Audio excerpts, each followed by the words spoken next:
Can you tell us a little bit about yourself so that we could learn a little bit about what you do? Hi, Ashley. Thank you so much for this opportunity.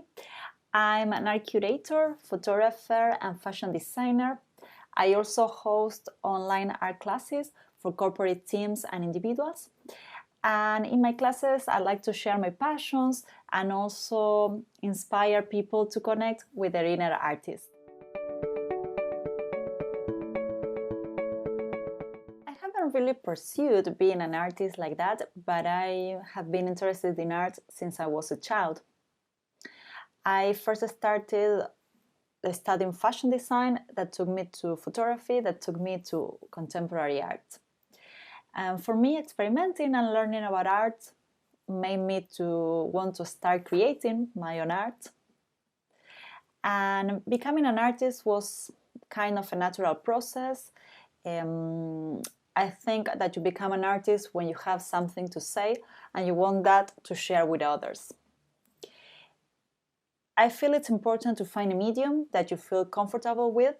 For me, it has always been fashion and photography. But probably in the future, I will also like to experiment with other mediums.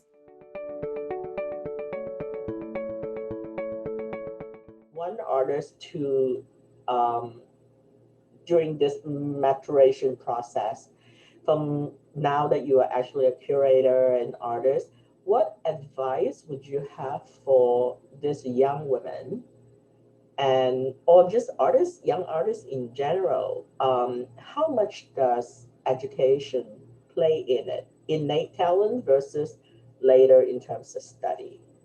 I think it's important to study, especially in the world that we live in.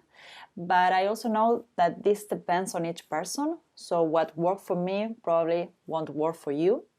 I have met artists that are self taught, others that have master degrees. So, regarding myself, I'm a nerd. So, I love to study. I'm at this moment finishing a master in curating contemporary art. And talking about talent, I think that each of us is born with some innate talents that are natural to us. I also believe that you can develop other talents with hard work and perseverance.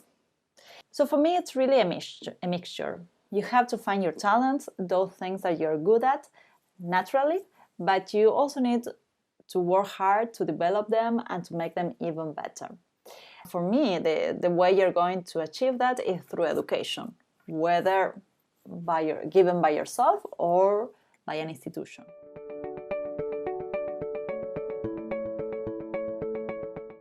Art is not the easiest path in life, but you probably already knew that. One therapist said to me once something like this, that it's not about choosing art or not, it's more about choosing yourself or being true to who you are.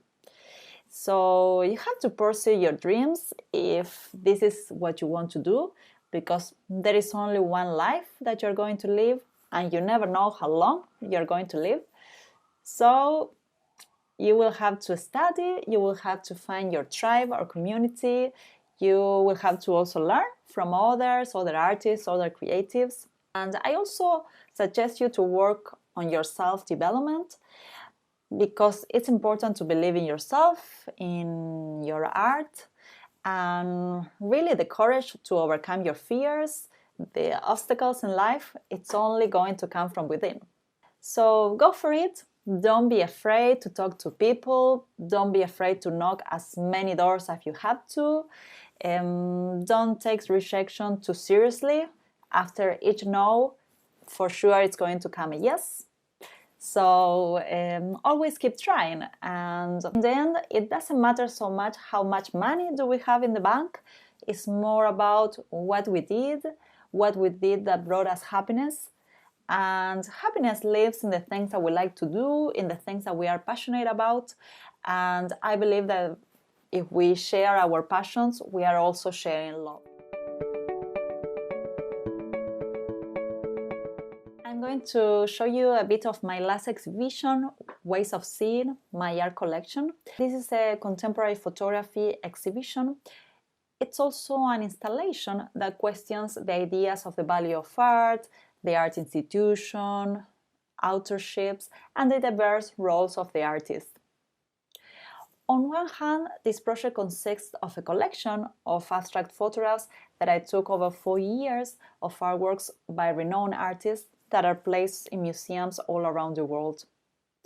I also photographed the references of these artworks that are placed on the gallery window and also the reproductions that are on tables at the gallery. This collection is for me my art collection. It is my cut in the history of art. So the idea is that each person who visits the show can also create their own art history without having to follow an hegemonic time, but with the possibility to find new connections between the artworks.